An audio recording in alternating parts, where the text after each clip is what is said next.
Hey, football fans! Welcome back to the channel. Today, we're diving into a topic that might ruffle a few feathers, the 20 worst stadiums in England. We're going to explore why these stadiums are often criticized and give you a full rundown on their current status. Let's kick off. 20th Kenilworth Road, Luton Town.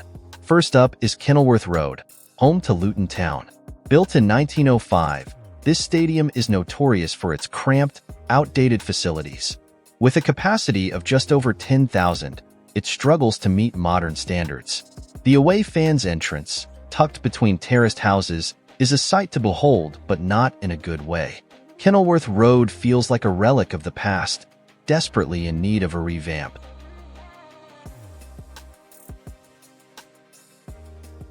'19.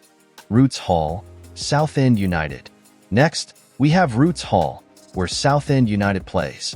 Opened in 1955, it's the largest football stadium in Essex with a capacity of around 12,300. However, it's showing its age with outdated amenities and limited legroom. The club has plans to move to a new stadium, but for now, Roots Hall remains a reminder of better days gone by.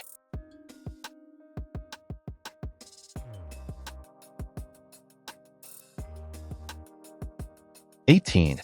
Priestfield Stadium, Gillingham. Gillingham's Priestfield Stadium, built in 1893, offers a mix of old and new stands, but overall, it's lacking. The temporary seating in the Brian Moore stand is a particular sore point, offering little protection from the elements. With a capacity of 11,582, it falls short on comfort and modern facilities.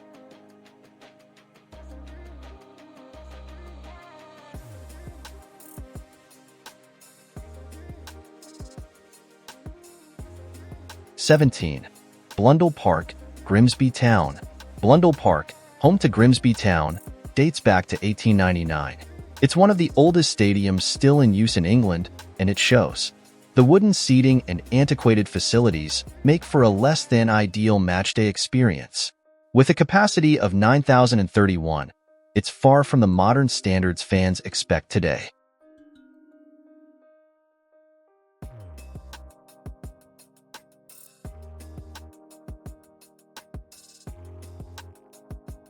The Hive Stadium, Barnet. Barnet's The Hive Stadium is relatively new, opened in 2013. Despite this, it's often criticized for its poor atmosphere and awkward design. The stadium holds 6,500 spectators but feels sterile and lacks the character that fans love. The pitch, however, is top-notch thanks to the modern training facilities.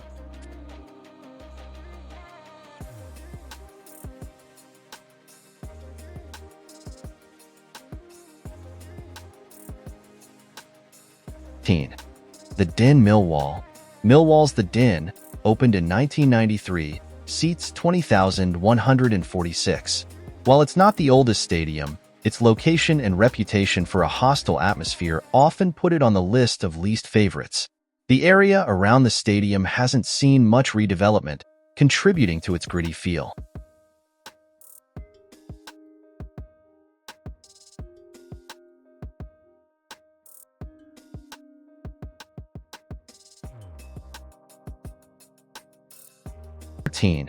Boundary Park, Oldham Athletic. Oldham Athletic's Boundary Park has been around since 1904. It's known for its cold, exposed stands, especially the open Rochdale Road end. With a capacity of 13,512, the stadium feels its age, and the facilities are in desperate need of modernization.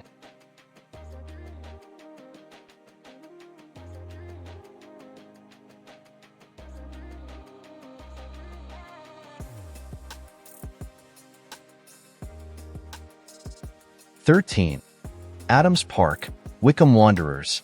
Adams Park, home to Wycombe Wanderers, opened in 1990.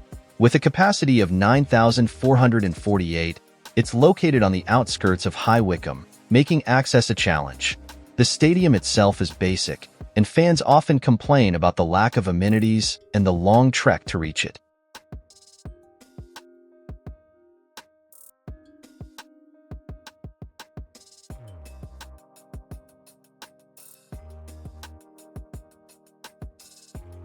'12.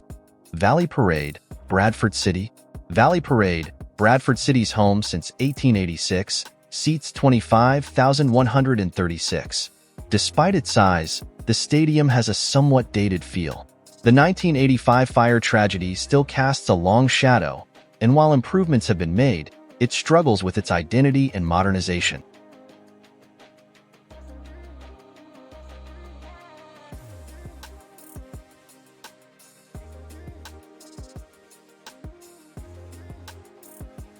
(11) Highbury Stadium, Fleetwood Town. Fleetwood Town's Highbury Stadium, not to be confused with Arsenal's old ground, opened in 1939. It holds 5,327 spectators and is criticized for its small size and basic facilities. The club has ambitions for expansion, but for now, it remains one of the more modest stadiums in the league.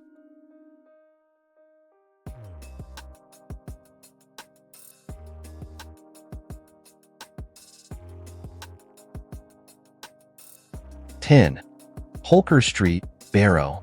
Barrow's Holker Street has been around since 1909. With a capacity of just over 5,000, it's a small, basic stadium with little to offer in terms of modern amenities. The club's recent return to the Football League has highlighted the need for significant upgrades.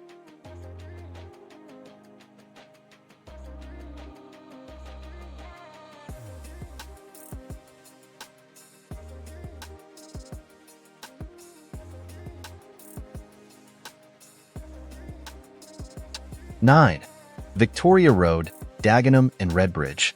Victoria Road, home to Dagenham and Redbridge, opened in 1917 and seats 6,078.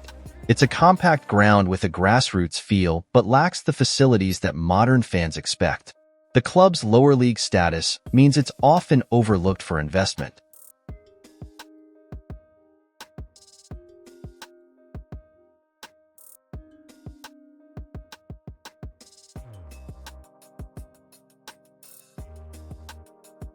(8) Crown Oil Arena, Rochdale. Rochdale's Crown Oil Arena, also known as Spotland Stadium, dates back to 1920. With a capacity of 10,249, it's another stadium that shows its age.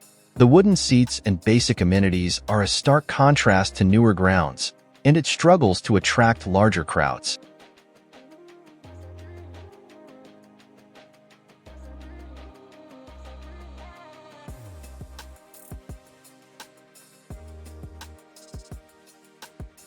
Plainmoor, Torquay United. Plainmoor, the home of Torquay United since 1921, holds 6,500 fans. Its outdated facilities and remote location make it a tough sell for many fans. The club has seen better days, and the stadium's condition reflects its current status in the lower leagues.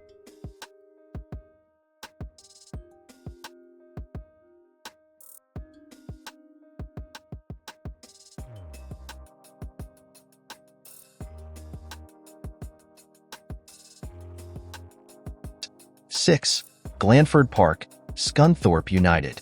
Scunthorpe United's Glanford Park, opened in 1988, was one of the first modern, all-seater stadiums built in England. However, with a capacity of 9,088, it now feels outdated. The club has plans for a new stadium, but for now, fans are left with a ground that's past its prime.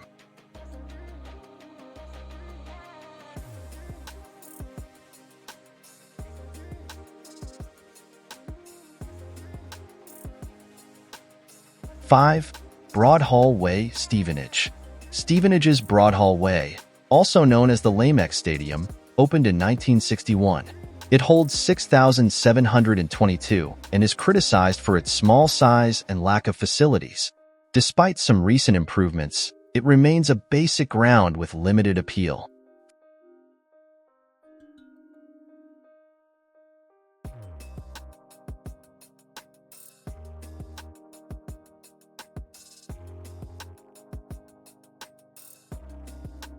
(4) Moss Rose, Macclesfield Town. Moss Rose, the historic home of Macclesfield Town, dates back to 1891. With a capacity of 6,355, it's one of the oldest stadiums still in use. However, The club's financial troubles have left the stadium in a state of disrepair, highlighting the need for investment.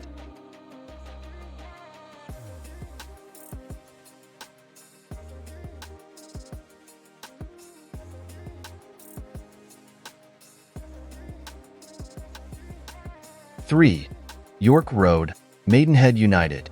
York Road, home to Maidenhead United, is recognized as the oldest continuously used football ground in the world, having opened in 1871.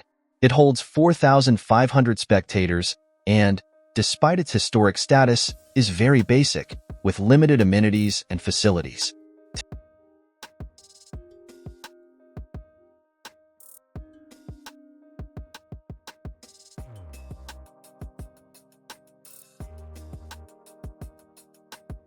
Two, Cressing Road, Braintree Town. Cressing Road, where Braintree Town plays, is a small stadium with a capacity of just 4,151. The facilities are minimal, and the ground lacks any real character or atmosphere. It's a no-frills experience that leaves much to be desired.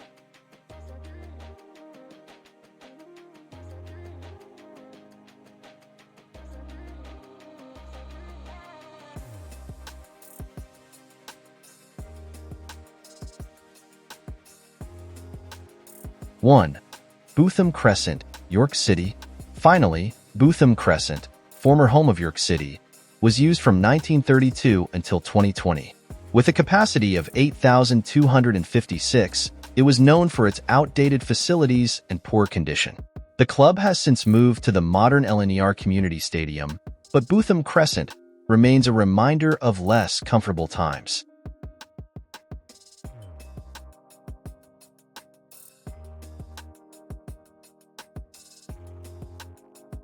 If you enjoyed this video, don't forget to like, subscribe, and share your thoughts in the comments. Which stadium do you think deserves a spot on this list? Until next time, thanks for watching.